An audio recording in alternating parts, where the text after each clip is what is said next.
Good morning, my sister and brother. Don't give up. Persist in prayer. I don't know who this is meant for this morning, but Father God, I pray in the name of Jesus that this will find the person that is giving up on their prayers because it feels like you are delayed. It feels like, Father God, that you're not answering. Lord, I want to thank you this morning for life, health, and strength. I want to thank you for, God, the ability to come in your presence because of the blood of Jesus, our Lord and Savior. Thank you, Jesus, for being our great high priest and sitting on the right hand of the Father, interceding for each and every one of us. I pray for those, Jesus, that don't know you as Lord and Savior. I pray that this morning they would surrender their lives to you, trusting you to heal, to clean, to deliver, and to just bless them in the situations that they're in. I thank you for salvation. I thank you that we fight the good fight, Lord God, and that we walk by faith and not by sight.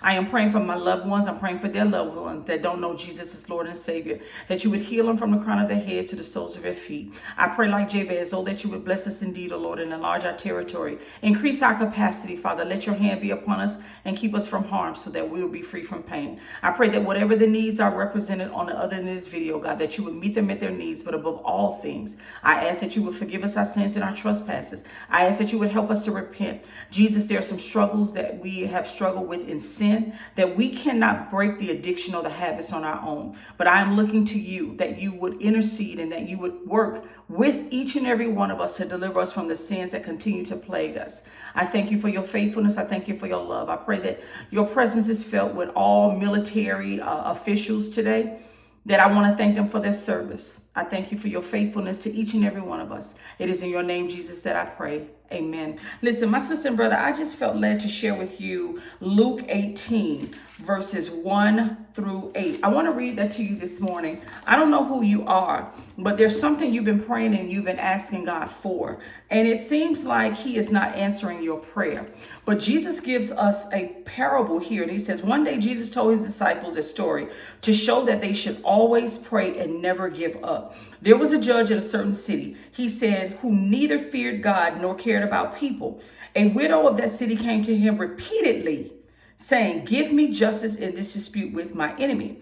The judge ignored her for a while, but finally he said to himself, I don't fear God or care about people, but this woman is driving me crazy. I'm going to see that she gets justice because she is wearing me out with her constant requests. Then the Lord Jesus said, learn a lesson from this unjust judge. Even he tendered a just decision in the end. So don't you think God will surely give justice to his chosen people who cry out to him day and night? Will he keep putting them off? I tell you, he will give justice to them quickly. But when the Son of Man returns, how many will he find on earth who have faith? What did he mean by that, who have faith? Your faith is that I know I found it in your word, the promise that I'm standing on, the word that I'm believing you for. I know that you are not a man that you should lie, or the son of man that you should repent. And I see here in your word where you are my vindicator. I see here in your word, you said you would open up the windows of heaven and pour me out a blessing that I have not room enough to receive. I see in your word that Jesus was wounded for my transgressions. He was bruised for my iniquity. The chastisement of my peace was upon him. And by his stripes I am healed. Mentally, emotionally, physically, financially. So if Jesus said this, he is saying to you, whoever you are, I know it seems like God is delayed. Don't give up. And I want to read the commentary. It says here, to persist in prayer and not give up does not mean endless repetition or painfully long prayer sessions. Constant prayer means that you are keeping your requests, believing God will answer. You are keeping your requests continually before God as we live for him day by day, believing that he will answer. When we live by faith, we are not to give up. God may delay answering, but his delays always have a good reason. As we persist in prayer, we grow in character, faith, and hope, which means this. Every day you just thank him. Lord, I thank you that you are healing me from the crown of my head to the soles of my feet. I thank you, Father, for your promise that no weapon forged against me will be able to prosper, and every tongue lifted up against me in judgment, you have given me the ability to prove, to show, to be in the wrong. I thank you for your promise that you are my Jehovah Jireh, that you will provide all that I need. I thank you for your promise that if I seek first your kingdom and your righteousness, all that I need will be added unto me. And I believe your word that says in Isaiah 55, so shall your word be that goes forth out of my mouth. it will not return unto you void. So I just want to thank you even now, Father God, for your healing, for your deliverance, for your restoration. I want to thank you even now that you come with your great and mighty power to save me from the hands of my enemies. That is what it means to keep your prayer requests before God. I have debt. And I know God says in Malachi 3, that if I would bring to his storehouse my tithes and my offerings, that he will open up the windows of heaven and pour me out a blessing that I have not room enough to receive. He said that's the only place in scripture where you find that God says, test him in this. Test him. And so I test him. Every time anybody blesses me, I'm sowing into God's kingdom. Why? Because this is what you promised. There are principles in the word of God. Principles that God gives us. He won't lie about his word. Jesus is telling you this. Whatever you are faced with this morning, continue to bring your requests before God. Once you have prayed it, now every day after, until you say the manifestation of what you prayed for, show up. Follow what Jesus said. He said, persist in prayer, which means to keep bringing your request. That widow woman was not going to stop because she knew that the judge was the only one that can vindicate her against her enemies. You are in a situation, you've gone to the doctor has given up on you, the medical report he's saying he cannot do anything with. You have gone to the bank trying to get loans, trying to get out of debt, okay? They say your credit is too messed up. You're in a situation, there's nothing that you can do. You are looked at what the expert says, you Googled everything, you've done the AI thing, right? Nothing you are coming up with can deliver you out of your situation. So you know that God created all heaven and earth. He spoke worlds into existence. There's nothing too hard for him. Whatever he says must come to pass. So if you know that God, Jesus, the Holy Spirit can do it for you, why would you not keep going to him? Now, that's not to say he's going to do it that day. Jesus is showing you, maybe God don't do it that day. Maybe he doesn't do it next week. Maybe he don't do it next month. But if you keep coming before him, God is not going to keep putting you off. I keep going to God about these lawsuits that's coming up against me. I keep going to God about this $414,000 debt the Internal Revenue say I owe them. I don't owe them that much, but that's what they're saying. And I keep going to God with that. Why? There's nothing that I can do. The woman with the issue of blood, you remember her?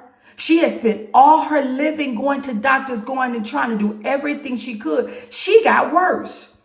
Your situation that you may be in right now is getting worse.